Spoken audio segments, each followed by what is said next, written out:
வணக்கம், நான் உங்கள் பெங்களூர் தமிழன். நம்ம இன்னைக்கு ஆந்திரா ஸ்டைலில் குட்டி வெங்காயம்னு சொல்லப்படுற பிரிஞ்சால் கறி செய்ய போகிறோம். அதாவது ஆந்திரா ஸ்டைலில் செய்கிறோம். இதை வெள்ளை சாதத்து கூட வச்சு சாப்பிட்றப்போ அருமையாக இருக்கும். நீங்களும் இதே மாதிரி செய்யணும்னு வீடியோ முழுசாக பார்த்து செய்யுங்க, ரொம்பவே சூப்பராக வரும். செஞ்சு சாப்பிட்டு பார்த்துட்டு கமெண்ட்டில் சொல்லுங்கள் எப்படி இருந்தால் நான் தெரிஞ்சுக்கிறேன்.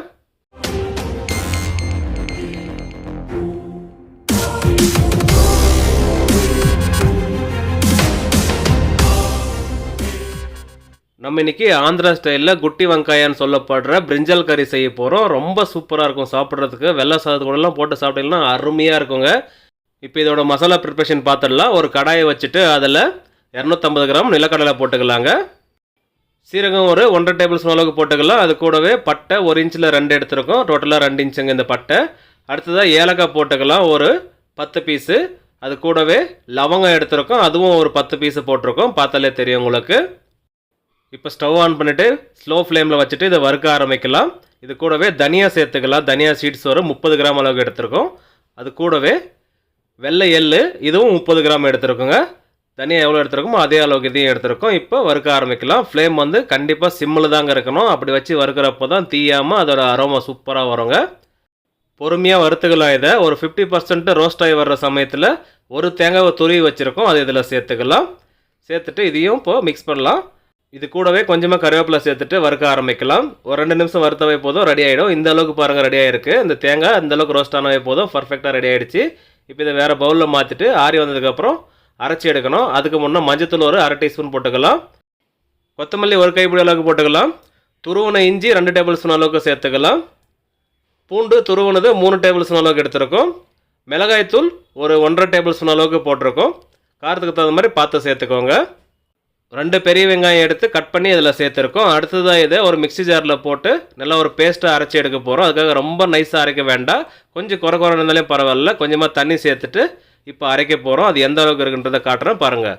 இந்த அளவுக்கு அரைச்சாவே போதும், கரெக்டான பதங்க இது. இதே மாதிரி மீதி இருக்கிறதெல்லாம் அரைச்சி எடுத்துக்கலாம்.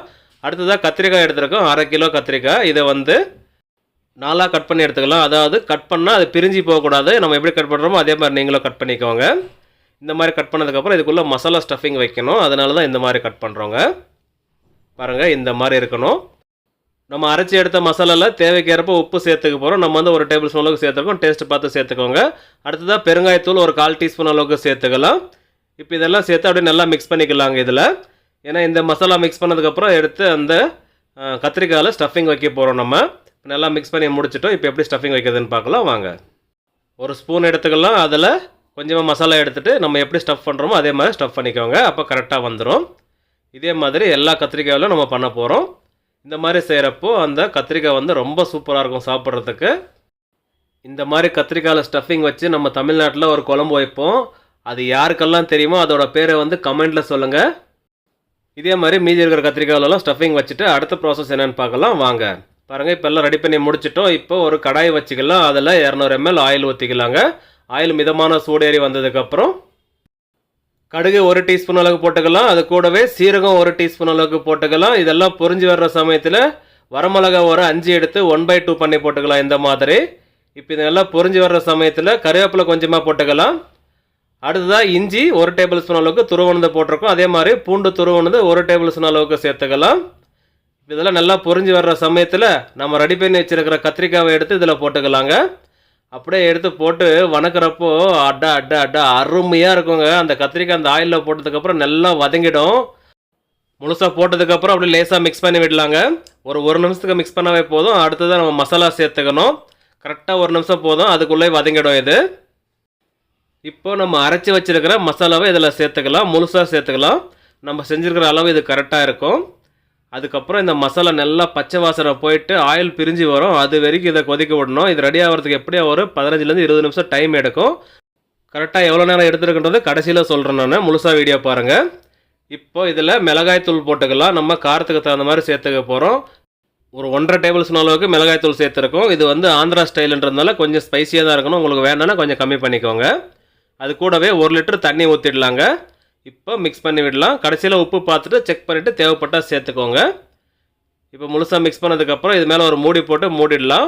5 நிமிஷம் கழித்து திரும்பவும் ஓப்பன் பண்ணி மிக்ஸ் பண்ணி விடலாம். அடிப்பிடிக்காமல் பார்த்துக்கலாம். இப்போ பாருங்கள் 5 நிமிஷம் ஆகிடுச்சு, கொதி வந்துட்டுருக்கு. இப்போ அப்படியே மிக்ஸ் பண்ணலாங்க. திரும்பவும் அதே மாதிரி மூடி போட்டு விட்டுடலாம். 5 நிமிஷம் கழித்து திரும்ப திறந்து அதே மாதிரி மிக்ஸ் பண்ணணுங்க. திரும்பவும் 5 நிமிஷம் கழித்து ஓப்பன் பண்ணி பார்க்குறோம். அந்த மசாலா நல்லா திக்காகி வந்திருக்கு. டோட்டலாக 10 நிமிஷம் ஆயிருக்கு. அது எந்த அளவுக்கு ரெடி ஆகின்றதை பார்த்தாலே தெரியும் உங்களுக்கு. இன்னும் ஒரு 5 நிமிஷம் கொதிக்க விடலாம். இதை அதே மாதிரி அதே சிம்மில் தான் வச்சுருக்கணும். ஃப்ளேம் அதிகமாக வச்சிடாதீங்க, இல்லைனா அடி பிடிச்சிரும். திரும்பவும் மூடி போட்டு மூடிடலாங்க. 5 நிமிஷம் கழித்து ஓப்பன் பண்ணி பார்க்கலாம் எப்படி இருக்குன்னுட்டு. அவ்வளோதாங்க, கடைசியாக 15 நிமிஷம் டைம் எடுத்துருக்கு. இது மசாலாவும் ரெடியாகி வந்துருச்சுங்க. பார்க்கும் போதே தெரியும் எந்த அளவுக்கு ஆயில் பிரிஞ்சிருக்குன்ட்டு. இதுதான் கரெக்டான ஸ்டேஜ். அதே மாதிரி அந்த கத்திரிக்காயை பார்த்தாலே தெரியும் அது எந்த அளவுக்கு வெந்திருக்குன்றத. இந்த அளவுக்கு வந்ததுக்கப்புறம் பர்ஃபெக்டான ஒரு கத்திரிக்காய் கறி ரெடி ஆகிடுச்சு. அதாவது ஆந்திரா ஸ்டைலில் சொல்லணுன்னாக்கா குட்டி வெங்காயம் ரெடின்னு சொல்லலாம். இது கடைசியில் நம்ம புளி கரைசல் சேர்த்துக்கணும். அதுக்காக ஒரு எலும்பிச்சை பழம் சைஸில் புளியை கரைச்சி வச்சுருக்கோம். இப்போ அதை இதில் சேர்த்துக்கலாங்க. உங்களுக்கு புளிப்பு அதிகமாக வேணும்னா பார்த்து அதிகமாக சேர்த்துக்கோங்க. இது இதுக்கு கரெக்டாக இருக்கும் நம்ம சொல்லியிருக்கிற அளவு. இப்போ லேசாக ஒரு கொதி வந்தாவே போதும், இது ரெடி ஆகிடும். அதுக்காக மூடி போட்டுலாம் மூட தேவையில்லை. அப்படியே லேசாக கொதி வந்தாவே பர்ஃபெக்டாக ரெடி ஆகிடுங்க. அப்படியே மிக்ஸ் பண்ணி விட்டுடலாம்.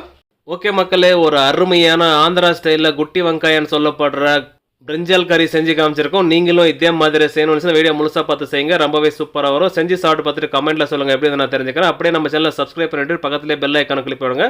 அப்படியே இந்த video friends and family member கூட ஷேர் பண்ணிட்டு சப்போர்ட் பண்ணுவாங்க. Thank you so much. பாய்.